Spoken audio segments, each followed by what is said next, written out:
Marcel die had een hele mooie spraakvraag. Waarom ligt het zelfs meer op achterhoeks als op twees? Dan kun je wel vragen, is dat zo? Maar louter hem voor het gemak vanuit gewoon dat dat zo is. Maar Marcel, daar hoort er van aan. En hij is niet Nelson. Deze vrouw, Jodaan, zij was een van de eersten die alle dialecten van Nederland in kaart brachten. Letterlijk. En het antwoord op Marcel zijn vragen, dat heeft deels met ligging te maken en deels met de geschiedenis. Zij heeft hier op dit kaartje nummer zo'n tenen aangewezen als één groot taalgebied en dat heet het Gelders Overijssels. Nou, aan de rechterkant, dat is het Twents Graafschops. Zij horen, net als in dat vorige filmpje, hoe Marcel op reageren, dat er eigenlijk een soort gebied duurloopt vanuit nachter ook Twente in. Wat eigenlijk ongeveer hetzelfde soort dialect is. Het Twents Graafschops, dat heeft uit en huis. En het Gelders Overijssels, die zingt uit en huis. Nou, waarom is dat nou zo? Deels omdat aan deze kaarten de bekkenlup, zoals wie die noemt, een Niesel. Aan de oosterkant Roeweg is het uit en huis. En aan de westerkant van Niesel is het uit en huis.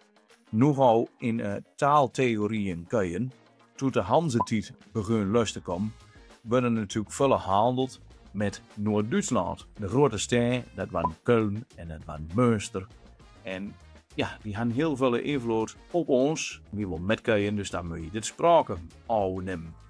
Er zitten een aantal woorden aan te wijzen die vanuit Westfalen in Nederland zit terecht te komen. En op basis daarvan heeft meneer Heroma ooit gezegd: ik noem mijn theorie de Westfaalse expansie. De Westfaalse uitbreiding. Die theorie is van alles van een zeng, maar wat beter ze wil ook niet. Dus we moeten er maar mee doen. Vanuit Westfalen is Hennegan steeds meer de grenzen verschoon Nederland in. Maar op een gegeven ogenblik, toen ging die Hanzen natuurlijk afwaarts en toen kwam Holland op.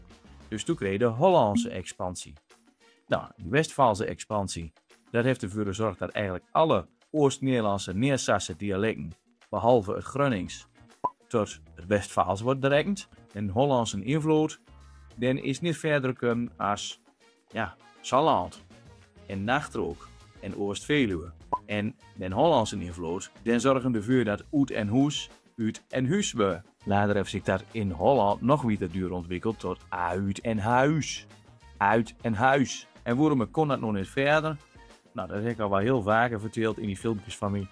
Er ligt een heel groot stukje vennen wat Twente afsleurt van de rest van Nederland. En dan is het vrij gevaarlijk om daar doorheen te komen. En dan doe je dat dus niet zo vaak. En dus hoor je ook niet zo vaak andere soorten plat. Andere soorten Hollands. Heeft ook weer met geloof te maken, want Twente bleef heel lang Rooms-Katholiek. En is dat nog steeds trouwens. Oost-Salland ook een beetje.